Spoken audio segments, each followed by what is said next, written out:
গণঅভ্যুত্থানের মুখে ক্ষমতাচ্যুত বাংলাদেশের পলাতক স্বৈরশাসক শেখ হাসিনা সহ তার পরিবারের 10 জনের জাতীয় পরিচয়পত্র লক করেছে নির্বাচন কমিশনের জাতীয় পরিচয় নিবন্ধন অনুবিভাগ।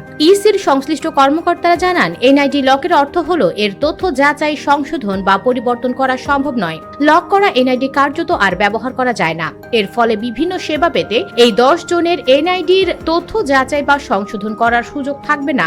ইসি সূত্র জানায়, যে 10 জনের এনআইডি লক করা হয়েছে তারা হলেন শেখ হাসিনা, সজীব আহমেদ ওয়াজেদ, সাইমা ওয়াজেদ, রেহানা সিদ্দিক, টিউলিপ রিজওয়ানা সিদ্দিক, আজমিনা সিদ্দিক, শাহিন সিদ্দিক, বুশরা সিদ্দিক, রাদওয়ান মুজিব সিদ্দিক ও তারিক আহমেদ সিদ্দিক।